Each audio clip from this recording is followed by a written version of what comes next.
आता पाहूयात राज ठाकरे यांच्या संदर्भातल्या महत्त्वाच्या 5 बातम्या। मनसे अध्यक्ष राज ठाकरेंविरोधात सुप्रीम कोर्टामध्ये याचिका दाखल करण्यात आलेली आहे।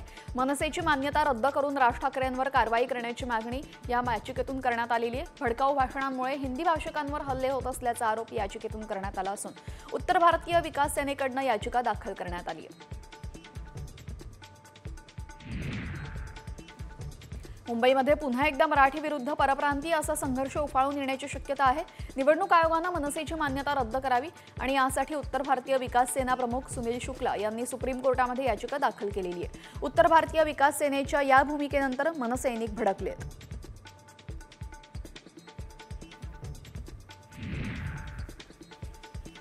उत्तर भारतीय विकास सेनेचे अध्यक्ष सुनील शुक्ला यांनी मनसे कार्यकर्त्यांकडून धमक्या येत असल्याचा आरोप केलेला आहे। शुक्ला यांनी मनसे पक्षाची मान्यता रद्द करण्यासाठी सर्वोच्च न्यायालयामध्ये याचिका दाखल केलेली आहे। यानंतर मनसे कार्यकर्त्यांकडून आपल्याला फोनवरून धमक्या येत असल्याची तक्रार शुक्लांनी पोलिसात दाखल केलेली आहे।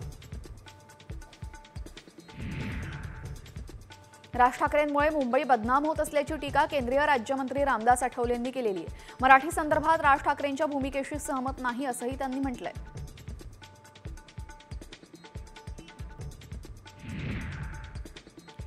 डोंबिवलीमध्ये एक्सक्यूज मी म्हटल्यानं 2 तरुणींना 3 तरुणांनी बेदम मारहाण केली। इंग्रजीमध्ये बोलायचं नाही, मराठीतच बोलायचं असं म्हणत वाद घातला आणि वाद विकोपाला जाऊन तरुणांनी थेट या 2 तरुणींना मारहाण केलेली आहे। विष्णुनगर पोलीस ठाण्यामध्ये अनिल पवार, बाबासाहेब ढबाले आणि रितेश ढबाले विरोधात गुन्हा दाखल करण्यात आलेला आहे।